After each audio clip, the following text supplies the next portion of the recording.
Have you ever looked at your portfolio and thought, wait, do I even like my own work? Yeah, same. I opened my portfolio the other day and I thought, who made this? You're dark and moody. Just own it. We are talking real talk today, how to build a professional portfolio, part two, with Heather and Fort May, the Two Broke Photographers podcast. This podcast is basically what happens when two photographers try to run a business, build a brand, navigate being broke.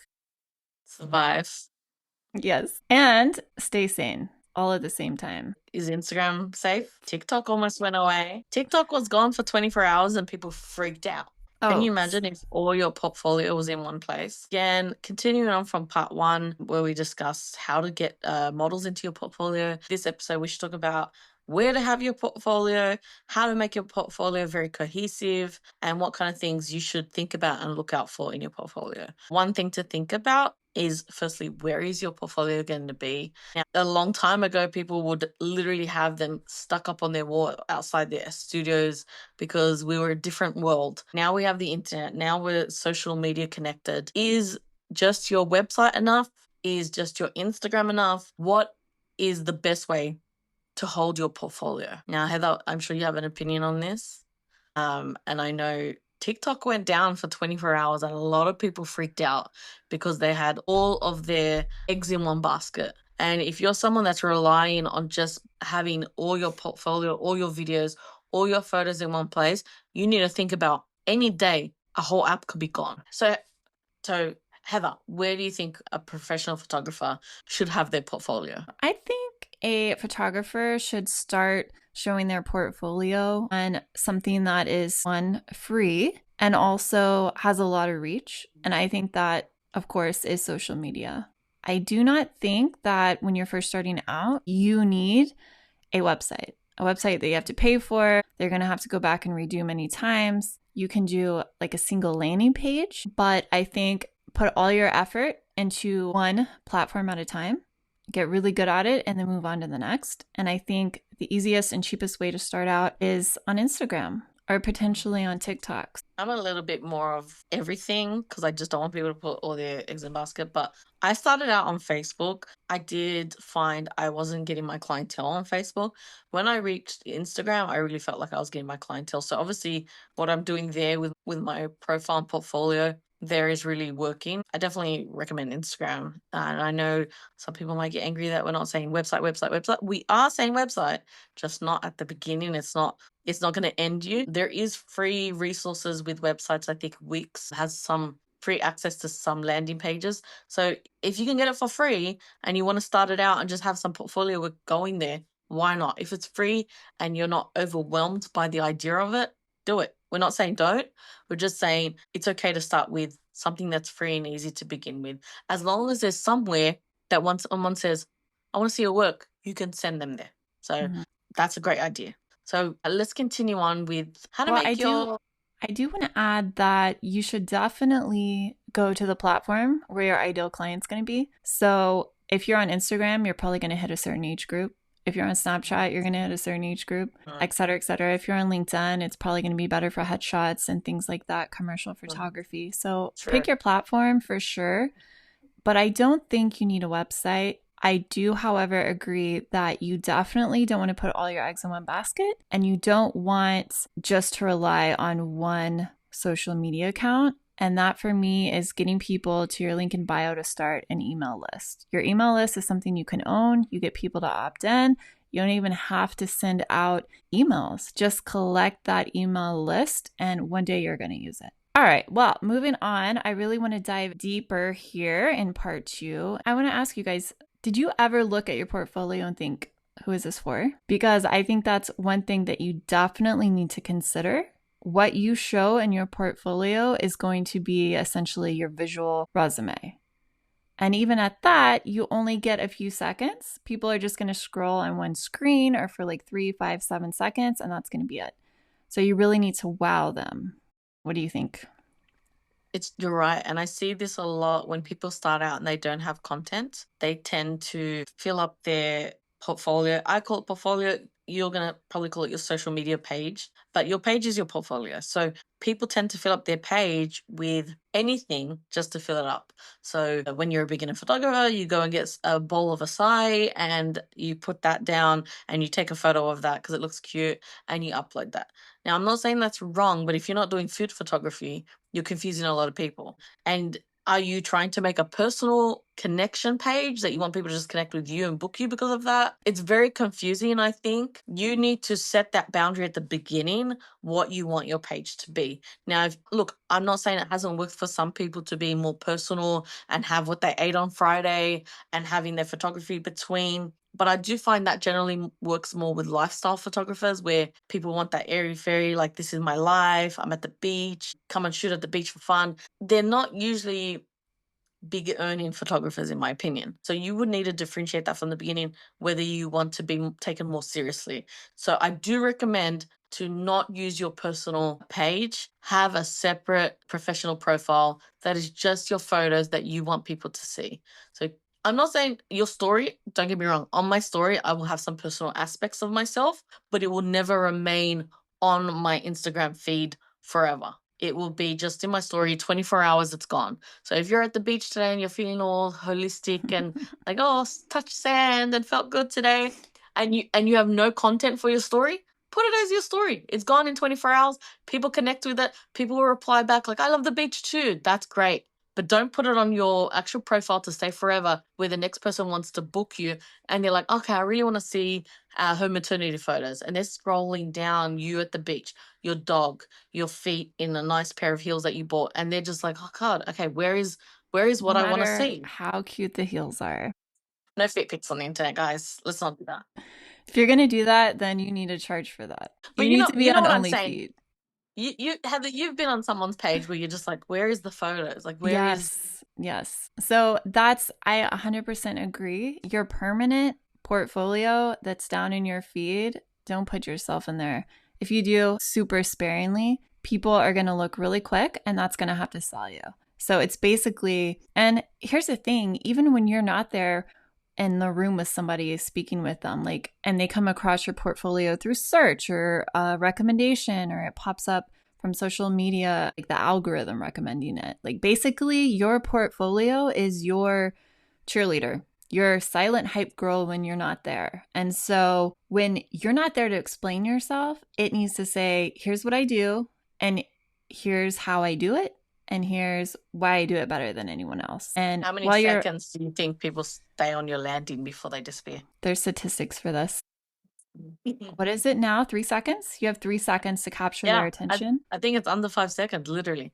That's it. If you don't capture their attention in the first 3 seconds, then I should have looked these up before we started. But if you don't capture within the first 3 seconds, then the chances of them continuing on are way less than if you capture their attention, and then you're more likely to get into 10 seconds and then even up to 1, 2 minutes, 3 minutes kind of situations. Yeah, because then they're deep diving. If you get that 3 seconds in, then they're like, okay, I really like this. Now I'm on your website. Now they're in all these places. Now they're watching your reels, right? So you're getting them to fall in love with you.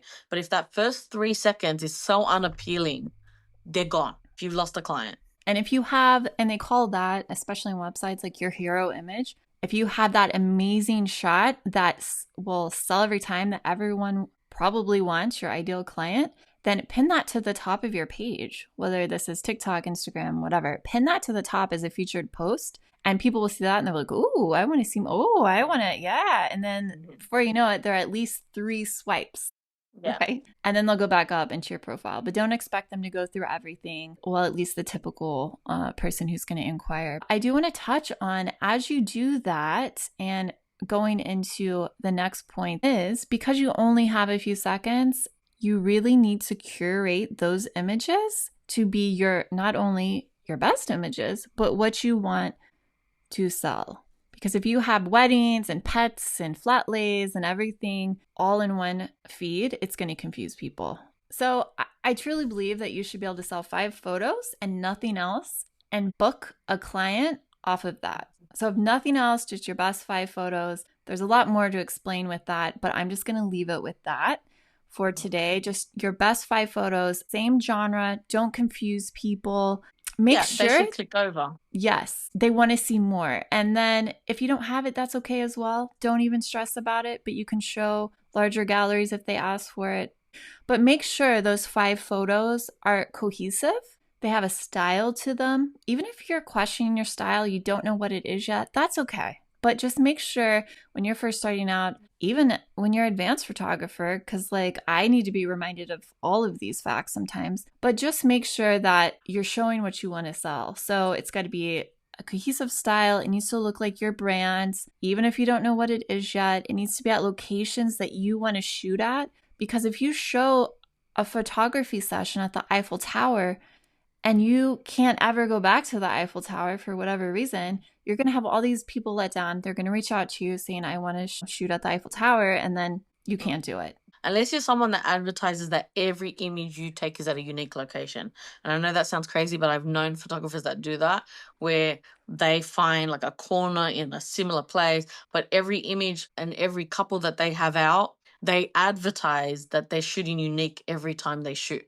So it's your location, your atmosphere, everything's different. If you're doing that, I shoot at the Alpha Tower on Friday, and then I shoot at, the Louvre, but then you don't shoot there again, but they know that, they're aware, that's fine to have, unique things like that, because that's cohesive. Showing that you do unique locations each time is still cohesive in a different way. It's consistency. I shoot different each time, and that's okay. I have a photographer friend like that. He does couples and engagement shoots. Every single couple he takes them to a different spot. And his profile is amazing and very cohesive, because you still see that it's on brand. They know I'm going to get a unique spot with him, and I'm going to get these very loving, connecting, great lit photos that are unique. So that's still a version of cohesive. Don't get tricked by, you don't have to take people to the same spot every day. And that's not what we mean by cohesive. For sure. And I will say that I did this in the beginning and I didn't do it well. And actually, I think it kind of stifled my progress a little bit. So, what I found was, and what any business teacher, marketer is going to tell you, and there's a quote, there's a saying, it says, the niches will bring you the riches, or niches will bring you the riches, but staying in the niches will send you to the ditches. So when you're first starting out, it is That's so fun. true. When you're first starting out, focus on one thing, and then you can expand out once you get a following. So, for example, I do portraits, I do headshots. It's sort of 2 different audiences and 2 different genres. Each client, ideal client for that, is going to be probably on a different platform. They might overlap, of course, but the marketing for each is going to be different. So instead of spreading out my marketing and putting all of my energy into so many different things where I only have a little bit of energy into everything, then I put all of my energy into portraits, and then I can expand out to headshots at a later time, or into weddings, or whatever it is that you do. Or if you're a wedding photographer that also does branding, like, get your wedding together first. Get all your wedding marketing portfolio together, and then you can start expanding out. But I say pick one, get it going, and then once you see a little bit of success and you have some momentum, then start branching out. That's what you should be doing. For example, I do maternity and newborn, and I do events, and I do headshots, and I do a few little things that I've branched out to, because, like we said, once you know lighting, you know lighting. So I do a few other things, but with my Instagram profile, I don't want to be putting these random events with my maternity and newborn. To me, it doesn't feel like it's very cohesive and makes sense. I also don't always upload. I've uploaded 1 headshot, 2 headshot here and there, but I don't want to flood my current Instagram with them, because it can be confusing. And like I said, I don't want my ideal clients, which is my newborn and maternity, scrolling and scrolling to find a baby photo between the headshots and the events. It gets crowded. I am considering a separate Instagram page, which occasionally I can link back by tagging it, so people know where to find me. You can put it in your bio, just something more social based. So, my Ella's photography, I'm thinking socials by Ella, which is, socials is going to events. Events are a social thing. Headshots are a social thing technically, because you use them to advertise you socially. So I'm thinking of just kind of keeping my side quests to a side Instagram, just to be less confusing. Now, it's totally up to you how you plan to do it. I haven't actually seen someone do it all on one page before. successfully. I don't know if you have, but I haven't. Never. Never. It's crowded. It doesn't work. End of story. Like, it doesn't make sense to have weddings mixed together with headshots. It doesn't make sense to your ideal client. So I always say definitely separate those, but I think that's going to come at a later date. So just focus on one thing for now. Don't be confusing. You want your shots, your whole portfolio to sell you when you're not in the room or when you're not present. So I think it's so important. Yeah, just like you said. Yes. So to what you just said, you don't have to put them up now, right? So for me, if you go on my social media, I haven't put up my headshots. I haven't put up my events. Am I not booking them as much because of that? Yes. But am I ready to take on the task of having a separate social media account for them? No, I'm not. I do have one or two on there, and I do tell clients, because you have so many, your returning clients are your biggest spokespeople. They will come to you and say, hey, my friend's doing a wedding, she's doing an engagement. Do you do that? Do you do a party? Whatever. I didn't know you could do that. Just talking to your clients that come in and telling them what you do, they spread the word for you. So if you're not ready to display them because you don't want to book them, or you don't have the capacity to take on those kind of inquiries right now, don't put them up. If you want, right now, you're just starting out and you really want to just start with portraits and you hope to future move into events and other photography, then just keep uploading the portraits that you do. Keep it on brand, keep it cohesive and flowing in your portfolio so people book you for that. Because like I said, the other things can come they can come off those previous bookings. You can do a portrait session for a family and they book you every year, and then someone, a child has a birthday party in that family, they're going to ask you. Yeah. When you They'll become say, the do you do family. events? Do you do Yeah, birthday parties? And you're like, yeah. exactly. And once you become the family photographer, you become the auntie's photographer, you become the sister's photographer, you get in the family, a lot of people will generally book you. The best thing about our job, we have the avenue to get so many referrals when you build your relationships and build that. So, like I said, you don't have to post everything. Sometimes you will get booked off people. Just book what you want to sell right now. Make sure it all matches. Make sure it all feels loving and cohesive and on brand, where someone's like, oh yeah, I want her. Have you ever gone in a portfolio and you just felt warmth and joy from that portfolio? Like, I know with newborn photography, there's definitely people that are going their page and it's so warm and loving, and you see those zoomed in videos of the little baby feet, and then it turns into a photo and you see an example of their photo, and that kind of thing is selling. I'm just like, yeah, if I ever did a family photo shoot coming up, that's what I want. She made me feel joy just being on her page for a few minutes. So that's the kind of stuff you need to think about. Like, I couldn't have said it any better. It's a I need to feeling work. that, yeah. I need to work on that. I need to work on that. As we're over here teaching, I'm personally the worst at Yeah, this. My red main flag. Instagram is all over the place. But look, there, you don't But my have to be website's on point. My website is on point, so. at least that. But you don't have to be a warm and gooey photographer. Don't get me No. wrong. There's also portfolios where they're not warm colored and not, overly lovey and baby feet and cutesy kissy. But those pages are so professional. The posing is so good. The back straight, the just all the angles, everything, that they're so professional that I'm like, wow, I want them. So there is different sides to it, but you just have to be on brand. You're making a brand for yourself. So don't get me wrong. Don't think you all have to be warm and gooey, and people will book you for you, but just stay on brand. Don't go off, Yes. right? And your But ideal client yeah. is going to say, not that, ooh, I want that. They're going to say, I have to have that. Like, this is what I want. That's what you're going for. I'm saying all this, but honestly, in my head right now, I'm thinking, am I on brand? You I know, don't we're know. preaching. I don't look. I feel like my brand is true to color, true to myself, and I think I give that vibe. I don't know. I'm worried the more I talk to you about this today, because I definitely know there's photographers where I go on their page and I know their brand straight away. I know it's warm and lovey, and then I go into other ones. It's that proper, demure, fancy, kind of like couture. Like you think of them like as a couture brand, Very and I elegant. very elegant, exactly. And I'm just like, what is mine? I tried to think I'm true and goofy. Maybe that's my brand, true and goofy. Look, it works. We'll I just guess. rename you True Yeah, true and and Goofy. goofy. I get 60% of my bookings from Instagram. So something's working. I would love it to be 80-90%. Something's working there, but I don't know what my aesthetic is, to be honest. I couldn't put a name on it. Have you been on I my will say it is the hardest when you're looking at yourself and judging your own work and your own brand and own aesthetic and style and all that, like, is the most confusing thing. I could sit here all day and just look at account after account and tell you what you should do with your brand. But when it comes to my own, it's a mess, I feel like. Yeah. No, well, I think when I see your page, it's that professional side. I definitely see your portfolio as like a professional, um, I think classic is the word for you. Very classic, very elegant. I definitely see that. So that's what you're gonna attract. You're gonna attract people that want that clean cut, classic look, which is great. I don't know what mine is. I'm gonna have to check it. I'll deep dive later. Now you're gonna keep me up on that. Yes. Yes.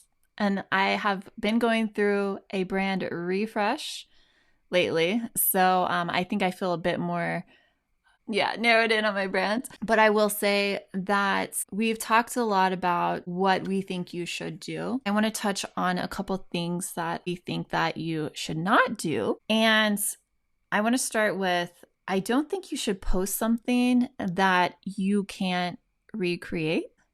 So, if you've done a session and this amazing photo came out, but it was just by chance, okay? It was just by chance. You probably can't recreate that for whatever reason. Maybe you don't have the skill. Maybe you don't feel confident that you can deliver it every single time. Then that's something that I might bury a little bit in my portfolio. I wouldn't make that like the front cover photo. What do you think?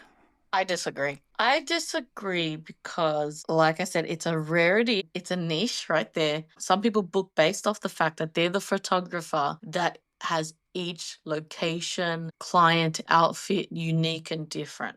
Now, these are rare. This is a rare specimen. So that's why I agree with Heather, but also disagree because there is some people that have made that work, but No, it's I very agree with that. it's I very agree with that. niche. Yeah, it's very niche, and every once in a while you come across that photographer.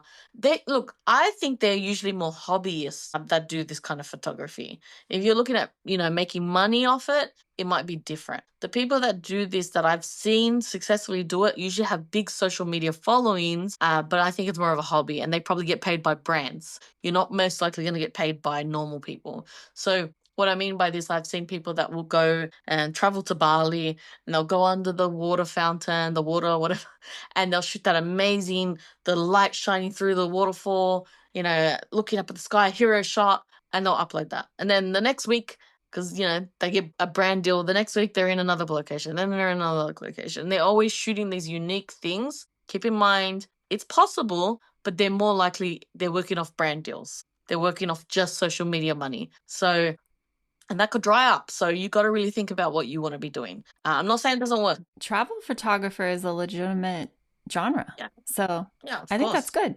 What was going through my mind when I made that statement is I was thinking about, let's say you're an outdoor photographer, you go to one workshop where you take a studio picture, a studio photo, Mm, everything's set up for you, and you post that, and then all of a sudden all these clients want you for that, and you, without someone's help, you really can't recreate that. So it's that's funny. what was going through my mind when I said that. I never, ever, ever, from the beginning, as much as I paid, I never uploaded any of my what do you call them, workshop photos, because I felt guilty the same way you're talking about. Because I'm like, I cannot redo this. To some level, I could get close. The minute I left those workshops, I booked a model call because that's the responsible thing to do. Don't you dare take that photo, and I don't care what anyone says. I know it's your photo, but you can't do that again. You can't get close to it. You could possibly use it to advertise your model call because you took it and you have the copyright to it. Use that photo to say, hey, I want to try and recreate this. I need a model. But only advertise on your portfolio the photo you took with the model, because that's true. That's something you sat there posing that baby, posing that family, and you were successful at it. Don't go and take a photo that some other photographer has posed the baby in a hard position that you don't know how to do, put him in a bucket and said, hey, take a photo. This is the lighting. Because every time I used to go to those workshops and they used to put the baby in the bucket and they used to do this, yes, they were telling me how to do it, I did not know how to do it. I had not practiced it. So wishful thinking, you can't do that the first go. Until you successfully do it and you can do it for someone else, don't post that photo. It's not fair. It's not fair. Okay. So And really think about that. technically, I don't know about where you live, but technically in the US, it's false advertisement. It And is. that's You can't do illegal. it. So, Yeah. yeah. I agree. I agree. I never uploaded them. I never did. Now that I'm further along, I did an outdoor shoot recently just to practice outdoor lighting and things like that. And I took a photo of a family outdoor. I could recreate that every week. Not a problem. I'll upload that because it was just me having a model. Basically, it was a model call for myself. Those clients came out. They weren't posed. It wasn't something that I couldn't achieve. So just think about these things, especially for people in my industry where you're doing babies, and babies, it's very dangerous. It's a lot of safety based work. If you can't put that baby in the bucket, don't advertise that you can. Don't do it. You got to be careful. I love how you You say know, put the baby in the bucket.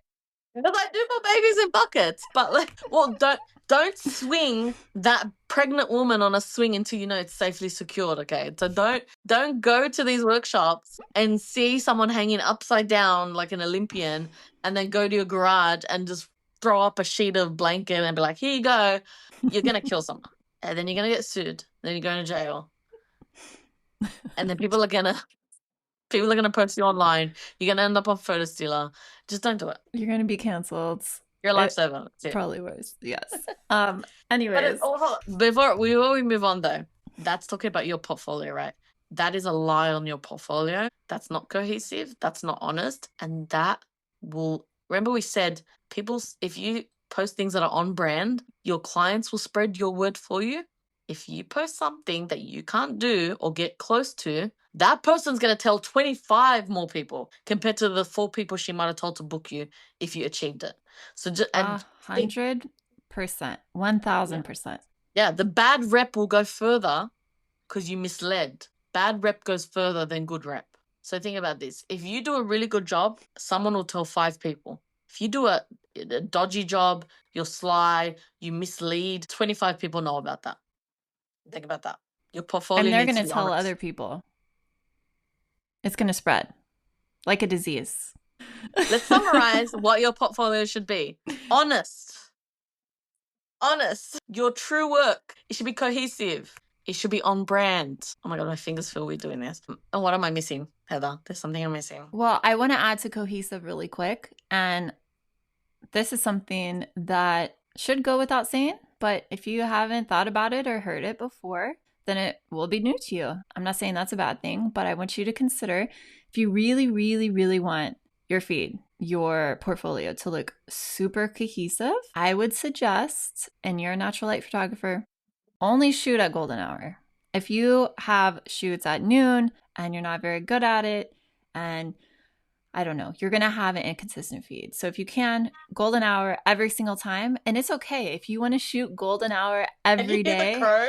Sorry. No, can you hear the So much. frogs? This is so Australian right now. There's a crow sitting on my windowsill, just going. Oh, I heard it. Gone. I swear, if a kangaroo comes jumping through your window one day, my life will be complete for sure. You probably get a shark sooner than that. That's funny. Or a bin chicken. If you want to be the golden hour photographer, perfectly fine. Shoot golden hour every day. People will come to you for that. And when a client's like, I want to do an afternoon, you can say, all I do is golden hour. And they'll be like, okay, I'm still booking with you. Like they don't care that much. They'll try and give you pushback. Don't get me wrong. There'll be one. Mostly they'll be like, sure, I trust you. But every once in a while, one that will be like, I can't get my makeup ready in time, or my kid sleeps at that time. Well, then you can't get the photo. Like, what do you want from me? Like, it's just, I cop that all the time. But, stay on brand. We can do a shoot at noon, but it's not going to look like my portfolio. That's what I tell Yeah. them. That's right. I tell Be them clear. that. Yeah, you can do what they want to make the money, but just tell them it's not going to look like what you've been looking at. And be realistic about that. And there's nothing wrong with that. Being honest. I saw something on a page the other day, beginners page, and they were talking about how she's worried that the photos don't look like what the photographer had advertised. She felt the skin tones were different, and this was such a major issue for her, which it should be. Honestly, if you book someone and they're light and airy and you don't get light and airy, you're going to be upset. So think about that. But if you know, like this photographer had told the woman it's not going to be the same because of this. So at least she was in the right by telling her it's not going to be the same. If the person continues to berate you or bully you online, at least you have a backup in text or message that you told them you can do this, but it's not going to be the same. Because hopefully it won't happen to you. Thank God I haven't had this happen. But you might have that crazy person that goes online and wants to make up things. If you had it in writing that you said it's not going to be the same as the portfolio because you're going against my wishes of the correct time, etc., cover your back, basically. And your portfolio should cover your back. I agree. I like how you say cover your back and not cover your ASS. Yeah. Or cover your bum. Well, I thought, are we allowed to swear on here? Sure, cover your ass. Idea. Cover your ass. Yeah, I think that was a $10,000 violation. No, I'm kidding. No, we just got a fine. Can't be on the airways anymore. So we wrap this up. Cohesive, like you said, keep it on brand. Make sure your portfolio does not have an identity crisis. So yeah, when I was first starting out, I had a crazy portfolio of different genres. I went back, I deleted all of that stuff to narrow down my niche, and that's when my business changed. So if you're just starting out, you're really having trouble and you don't know what to post, but you still want to show your work, put it in stories. They disappear. Whatever you want. You just need to be seen at that point. But when it comes to your permanent portfolio, make sure you're being very niche-y. That's, I don't know. I don't know if you agree fully with that, but that's my advice. I do. Like I said, there is rarity. We don't make our rules on the exceptions. So I agree. There is some people that will succeed with that. But in the other side of it, stay on brand and be cohesive with what you're posting for sure. For sure. And there's always exceptions. I mean, as we speak every week on these podcasts, like we're generalizing. There's always going to be different reasons for doing different things. There's no one right way to do everything or anything. So take that into consideration as you're listening to us. Homework time for all of you listening. I want you right now, stop what you're doing, unless you're driving. Go look at your portfolio and ask yourself, would so-and-so hire me? And if the answer is no, it's time to reevaluate. It's time to edit. Make some cuts. Get it done. I was losing my mind. I don't know. Okay. And as Fort May would say, if you're not sure what to cut, ask a brutally honest friend, preferably one with no filter and no mercy. Me. That's Fort May is, yes, you're my no mercy person, yes. So what we want you to do, go look at your feed, ask yourself that, and then I want you guys, DM us a photo you're not sure that belongs in your portfolio, and we'll tell you. Yeah. We don't care. We'll hurt your feelings. It's all right. We have opinions. Just don't cry. Okay. Just don't cry. Also, don't care so much about, like, let go. I know it's your art, but let go of some things. Like, you don't have to keep that photo on your portfolio because it took you 6 hours to take it if someone tells you it's trash. I'm sorry. But, like, don't get your feelings too hurt. Just accept it doesn't work. It's not for everyone. It's something you love. Keep it in your phone. Get rid of it. Because, there is a lot of things, there's a lot of questionable things people upload that people are like, oh, that looks really wrong. And the person's obsessed with it and they don't let it go. Just be okay with letting things go. That's all I'm saying. Message us. We'll do it for you. We'll tell you what's good. And if you can't message us, just tag us in your photo and we'll come take a look. Easy. If you love this episode, make sure you like this podcast. Be sure subscribe, follow on all of our accounts, YouTube, Instagram, TikTok, and also one of my favorites, we are on Substack. And that's sort of like a blog opportunity for our podcast. And yeah, definitely subscribe there. It's really great. So we'll see you guys next week. Bye. Bye.